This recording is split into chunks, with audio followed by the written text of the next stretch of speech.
대통령의 말 한마디는 대한민국을 대표하는 분의 발언이기 때문에 태산처럼 무겁고 중요합니다. 윤석열 대통령이 직접 대한민국 동해에 140억 배럴의 가스와 석유가 매장되어 있을 수 있다고 발표를 했는데 온 국민들이 기뻐하고 축하하기는커녕 우려스러움과 의혹이 눈덩이처럼 커지고 있는 상황입니다. 액트지오사는 신뢰할 만한 능력을 가진 회사인지, 그 회사가 분석한 내용이 과학적으로 타당한지, 그 회사와 정부는 그동안 어떻게 일을 추진해 왔는지, 산업부나 석유공사 사장이 발표하면 족할 일을 왜 윤석열 대통령이 직접 나서서 발표하게 되었는지, 그 사업에 5천억 또는 수조 원의 재정이 투입되어야 될 것으로 보는데 그 사업이 그만한 가치가 있는지, 그리고 10년 후에는 재생에너지로 에너지 대전환을 이루어야 하는 그런 시대적 상황인데 이 사업이 그때까지 사업성을 유지할 수 있는 것인지, 이런 의혹과 궁금증이 증폭되고 있는데, 그래서 이 사업에 대한 정부의 판단과 그 근거들을 듣고 토론하고, 그리고 사업의 타당성과 리스크를 줄일 방법을 국회에서 함께 모색하고자 자료 요청을 했는데 산자산업부로부터 자료 제출을 거부당했습니다. 이런 황당한 일이 벌어졌습니다. 이에 민주당 산자위원 일동은 산자위원들의 자료 요청에 정부가 적극 응할 것, 그리고 또한 국민의힘이 해당 사업에 대해서 논의하기 위한 산자위 개최에 적극 협조해 줄 것을 요청하는 기자회견을 개최하게 되었습니다. 윤석열 대통령 영일만 석유 매장 가능성 발표에 대한 제22대 국회 더불어민주당 산자위 내정 의원들의 입장. 지난 3일 윤석열 대통령은 직접 포항 앞바다에 140억 배럴의 석유와 가스 매장 가능성을 언급하면서 시추 작업을 개시하겠다고 발표했다. 이후 국민은 혼란에 빠져 있다. 매장 가능성을 제기한 심해 기술평가 업체의 분석이 제대로 이루어졌는지, 우리 정부가 업체의 보고를 제대로 검증하고 관리 감독하고 있는지 논란이 대표적이다. 제22대 국회 더불어민주당 산자위 내정 국회의원 일동은 석유 및 가스 매장 가능성이 현실화된다면 국가 경제 운영과 관련하여 여러 가지 새로운 가능성이 생길 수 있을 것이라고 동의한다. 그러나 막대한 예산이 수반되는 국책사업은 투명한 정보 공개와 공정한 연구 및 검증, 그리고 과학적 데이터를 수반한 국민 설득 작업이 선행되어야만 한다. 대통령의 깜짝 발표로 온 국민의 관심이 집중되었지만 정부는 140억 배럴의 석유 및 가스가 있다고만 말할 뿐 객관적 증거 자료는 내놓지 못하고 있다. 발표 직후부터 140억 배럴의 석유가 있다고 보고한 액트지오에 대한 신뢰성 논란이 끊이지 않고 있다. 본사 주소가 주택가이고 임대 매물로 나와 있다. 텍사스 주정부에 신고된 업종은 직업훈련과 관련 서비스다. 1인 기업이다. 연 매출이 없던 회사였다 등 다양한 의혹이 그것이다. 그리고 이제 언론 보도를 통해 2007년부터 영입만일 때 자원 탐사를 진행했던 호주 최대 석유 개발 회사가 대한민국 동해 가스전에 미래 가치가 없다는 이유로 철수한 사실이 밝혀졌다. 대통령의 말 한마디, 행동거지 하나하나는 태산처럼 무거워야 한다. 대통령의 발언에 대한 정부의 추가 설명이 빠르고 끊임없이 이루어져야 한다. 만에 하나라도 대통령의 깜짝 발표가 국민 여론 및 주식시장, 그리고 대한민국의 이상에 미칠 부정적 파장을 예상한다면 더더욱 그러하다.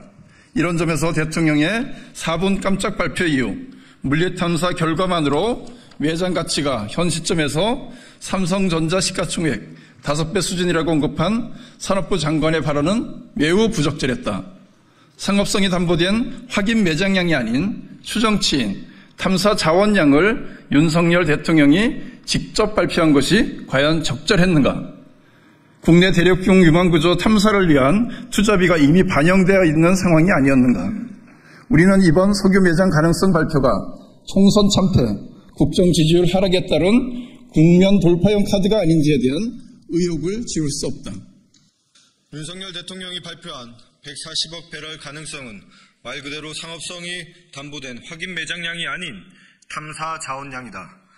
유망구조라 하더라도 세계적으로 석유 탐사 성공률은 20% 내외, 낮은 지역은 10%가 안 되는 경우도 있음을 고려한다면 포항 앞바다 탐사 시추 성공률은 20% 정도로 예상한 것 자체가 지나치게 낙관적인 전망이 아닌지 의문이 제기된다.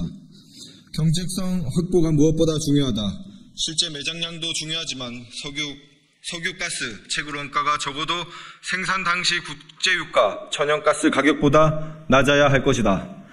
채굴 원가가 높으면 경제성은 떨어지고 그만큼 채굴 유인은 줄어들 수밖에 없다. 특히 재생에너지에 대한 청문학적 글로벌 투자가 이루어지고 있는 상황을 감안하면 화석연료에 대한 10년 후 경제적 가치를 지금과 같은 수준으로 비교하기 어려울 수 있다.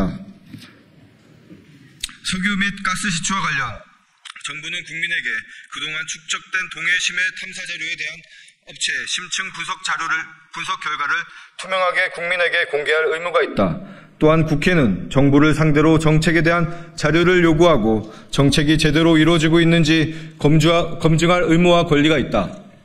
22대 국회 더불어민주당 산자위 내정 의원들은 산업부, 석유공사 등의 석유 매장량 연구 및 검증 자료, 석유 매장 발표를 대통령이 직접 발표한 경위 등을 물었다. 산업통상자원부는 석유 매장량 논란 핵심 자료에 관한 거의 모든 자료 제출을 거부했다. 140억 배럴 규모의 석유 및 가스 매장 가능성을 예측한 미국 자문업체 액트지오와 한국석유공사 간에 주고받은 공문일체를 영업기밀을 이유로 자료 제출을 거부했고, 액트지오 선정의 적절성, 입찰 과정, 사업성 평가 결과, 액트지오의 사업성 평가 결과에 대한 국내외 자문단 명단, 회의록 및 결과 보고서 등의 자료도 제출을 거부했다. 또 산업통상자원부는 대통령이 직접 발표한 경위에 대해서도 자료 제출을 거부했다. 대통령실과 담당 부처가 어떤 논의 과정을 거쳐 수천억, 수조 원 이상의 막대한 예산 수반이 예상되는 국책 사업을 발표했는지 전혀 확인할 수 없는 상황이다. 우리는 대통령과 정부 발표의 신뢰성을 확인하기 위해 자료를 요구했고, 자료를 통한 분석 및 검증을 통해 사업의 적정성을 판단하고자 한다. 이 과정은 여야가 따로 있을 수 없다. 천문학적 금액이 소요되는 국책사업에 여당은 더욱 책임있는 자세로 임해야 한다. 즉시 국회 상임위를 가동해 여야가 함께 정부의 사실관계를 물어야 한다. 그것이 국민에 대한 최소한의 도리일 것이다. 제22대 국회 더불어민주당 산자위 내정 국회의원 1동은 윤석열 대통령과 대통령실, 정부 그리고 국민의힘에 대해 다음과 같이 강력히 요구한다. 윤석열 대통령과 대통령실은 석유 및 가스 매장 가능성 발표를 직접 하게 된 경위와 산업통상자원부와의 협의 경과를 소상히 공개하라. 하나, 산업통상자원부는 국회의 자료 제출 요구에 성실히 응하라. 계속된 자료 거부가 이어진다면 국회 상임위 차원이 아닌 더불어민주당 차원의 대응이 이루어질 것을 강력 경고한다. 하나, 국민의힘은 조속히 산자위 상임위 회의를 개최하라. 조속히 원구성 협상을 마무리하고 국회에 들어와 상임위에서 석유 및 가스 매장 가능성 발표에 대한 심도 있는 논의를 할 것을 강력히 요구한다.